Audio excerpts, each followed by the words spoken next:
Uncertainty, uncertainty, and more uncertainty. Interest rates up, interest rates down, housing prices up, housing prices down.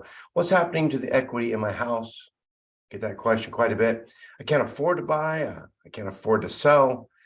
And by the way, Merry Christmas and Happy New Year. This is Phil Martin, brokerage owner of the Martin Home Team, and this is the December market report for 2022. We're going to kind of take a little time today to step back and look at our year in review and what's going on right now, what's the feel in the market, and what that might mean to you going forward. Let's just go ahead and share the screen here. So, the general consensus of the experts, whether it's at the Fed, regionally, state, local pundits, and most consumers as well, is just uncertainty.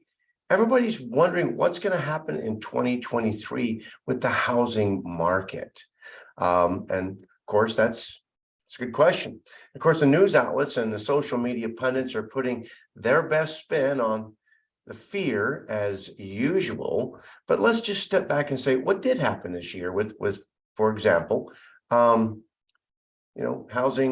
prices and equity.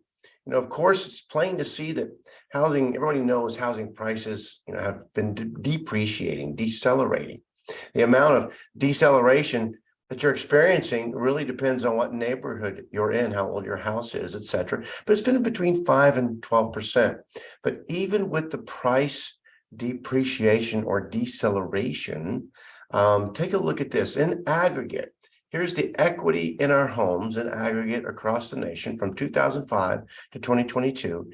And you can see even from 2021 to 2022, even with the deceleration that we've experienced, we still have more equity in our homes overall than we did last year this time. Let's take a look at year-on-year interest rates. Inflation combined with many other variables caused interest rates to spike, and that has caused a lot of people to back away from buying and selling. But mid-six interest rates are really not that bad looking at the last 4 to 5 decades, but that doesn't make us feel any better, does it? Because what really caused this uncomfortableness or this uncertainty was not the rise in interest rates, but it's been the rate or the speed at which these rates have just increased. Looking at this year alone, interest rates more than doubled from 3% way down here to 7% at one time in just a couple of months. This rate of increase or this speed has never happened in such a short period of time since they've been recording these things. And frankly, nobody was prepared to see that. And it gave everybody a bit of a shock. If we step back and look at, let's look at this, total home sales next, the year on year. What happened year on year? You can see that we kind of fell off the cliff here. We went from 6.8 million in 2021 to 5.8 million. And you look back over the years, we haven't seen 5.8 million for about 8 years, 7 or 8 years. And what's really interesting about this year's, the first 5 or 6 months, we were screaming on a rate that was going to be a record sales pace. And then in July, it just stopped. Somebody put the brakes on it, and it just came to a screeching halt, and we dropped to 5.8. What's really interesting is that we're still upside down in our supply and our supply demand ratios. There's many more people who would like to buy a house, who need a house, than there are houses for sale, but we're selling a lot less. That's a real big unknown and uncertainty. And next year, all the experts say we should get down to about 5.1, maybe 5.4 million. So we're going to sell less this coming year, right? And another question we're getting is what's the impact of all this deceleration and these interest rates and the economy on foreclosures? And the pundits again are saying, oh my gosh, foreclosures doubled, and they did. But look down here, 2022, 2021, we are still at record lows on foreclosures. So relatively speaking, it's really the foreclosures are not a concern for the vast majority of bankers out there. So the housing market, is expected to face continued uncertainty heading into 2023, and all the different federal, state, local, regional, and banks, and everybody's just trying to work through the challenges of this economy. And so hopefully what we're hoping for is coming into this coming year is just stabilization, because the speed at which things changed up, changed down is what really put everybody off their rocker, right? And so the uncertainty set in. And so we're hoping that coming into 2023, it just begins to stabilize a little bit. So let's take a look at what's going on locally. What's going on locally, does that jive with what we just saw on the national stats? Well, just a couple of quick bellwether marks from Collin County. Median price on market. So you can see right up here, we go back 12 months, okay? And you see the orange line is 2019, then we come to 2020, 2021, the black line is 2022. We are still way above what we have been over the past 4 years. Of course, prices decelerated, you can see from mid-year quite a bit, but still, they're still higher than they were last year, year before that, and the year before that. So yes, we decelerated, but yes, we still have a lot of equity in our houses. Let's take a look down here. Median days on market, really. How many days does it take to sell a house?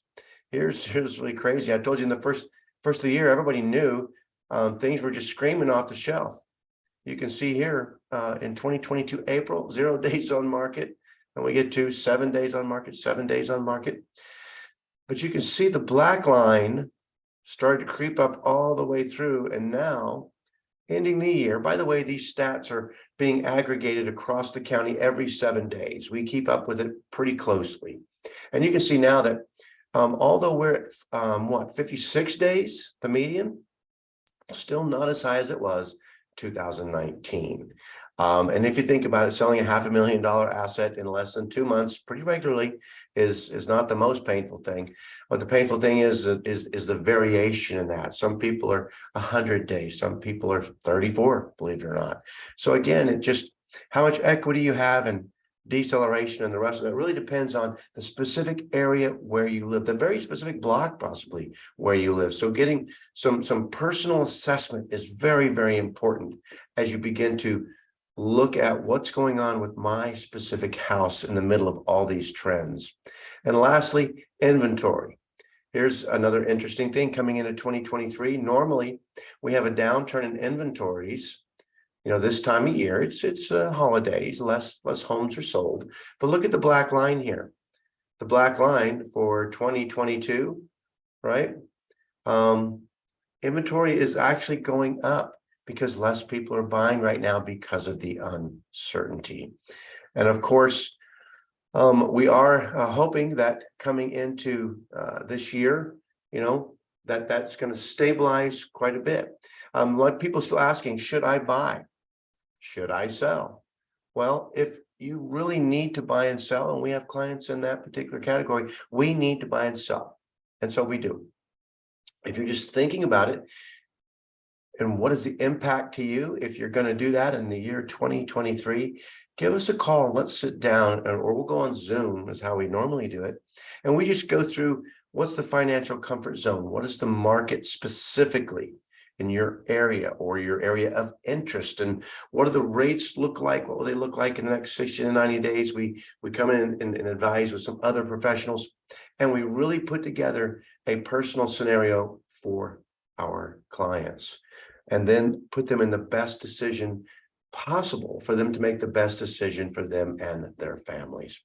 So this is Phil Martin with the Martin Home Team. And again, I hope you have a Merry Christmas and a Happy New Year. If there's anything we can do to be helpful in your real estate market, just don't hesitate to give us a call. Take care.